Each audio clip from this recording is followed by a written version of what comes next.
Welcome to Spam Filter for Your Brain, bite-sized ponderings on how our thoughts influence our behaviour and our lives, and because we're all connected, how our thoughts impact the world.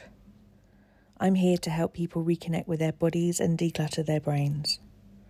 And I don't believe that we should just magically know how our emotions and our thoughts impact our lives if no one ever teaches us. So let's learn this stuff together.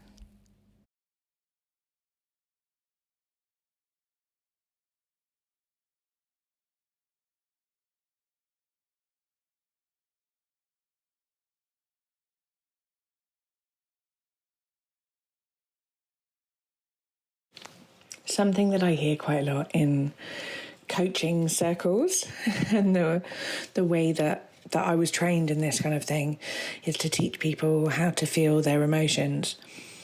And sometimes you can hear or read things on the internet about needing to feel your emotions. And I'm sure that quite a lot of you come up with the idea of, or have the phrase of, I don't want to feel my emotions. I've got quite enough of them already, thank you. I want to feel less emotions. And actually, I think the way that we talk about it for ourselves is more along the lines of, I don't want to feel like this.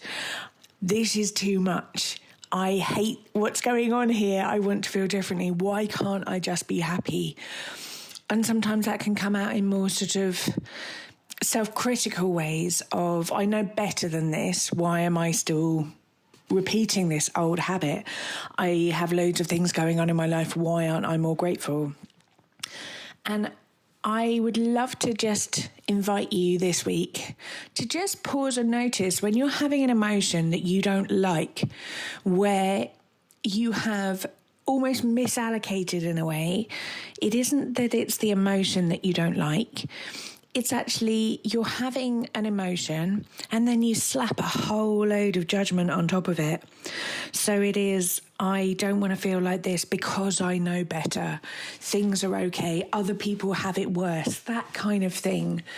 And actually, the unpleasant sensations that you are dealing with are the resistance to the emotion rather than to the emotion itself. And sometimes when we can complete our sentences, like, I don't want to be feeling like this because, that leads us to sort of highlighting for ourselves where we're treating ourselves with less respect than we might do for somebody else. There's probably, if someone else is feeling really angry about being wronged or being misrepresented or feeling disappointed that they didn't get something that they'd worked really hard for, or they're feeling sad that something that was promised didn't arrive, these kind of emotions, rather than the way that we often treat ourselves, which is, this shouldn't be happening, I hate feeling like this. Just pausing and going, oh, I don't want to be feeling like this because, well, there are other opportunities coming up, or I know better than that, or I subscribe to enough inspirational Instagram feeds that I should be over this kind of thing by now. I've read enough self-help books that this stuff should be just running in my veins, whatever it is for you. Just notice where those sort of becauses are really steeped in judgment.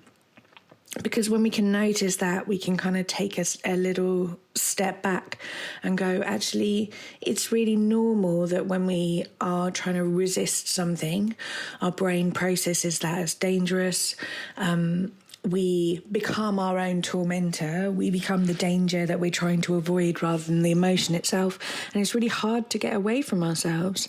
So when we can just sort of step away from that terrorizing of ourselves and just take it down to that basic level of humanity, we can stop the criticism and get away from that danger point and get more towards a place of gentle protection, of allowing ourselves the humanity of having the responses that we do to human things.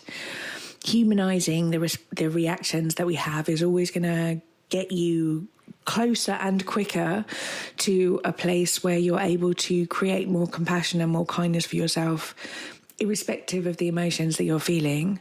And that way, that path gently leads to allowing emotions to exist rather than exhausting yourself on energy of trying to avoid a whole load of life experiences because you're not willing to feel a feeling. It is a practice, and it's something that you're not going to learn here and manage in one foul swoop.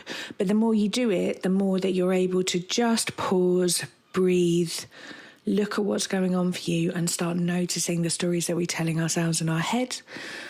And from there, hopefully, we start to build layer by incremental layer, a little bit more kindness into our lives, and just a little bit of gentle building towards a more compassionate life that we want to be living.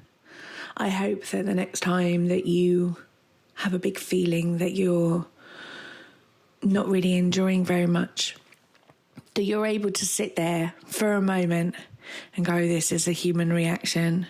I'm allowed to have feelings. And this is all part of this big old game called life. And nothing's gone wrong here.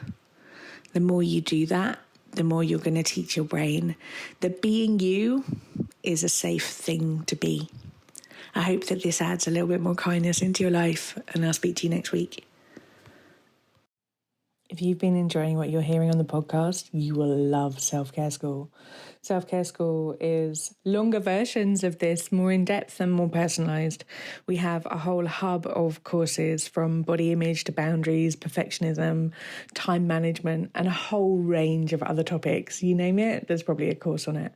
But most importantly, we also have a weekly group coaching call where you get to apply this stuff to your everyday life and get support to try and untangle your own story from some of the emotions that you might not be enjoying in your life. If you would like to learn how to apply this work to your specific situation and to be building a life of your dreams, I would love to see you inside. Do pop over to selfcareschool.co.uk.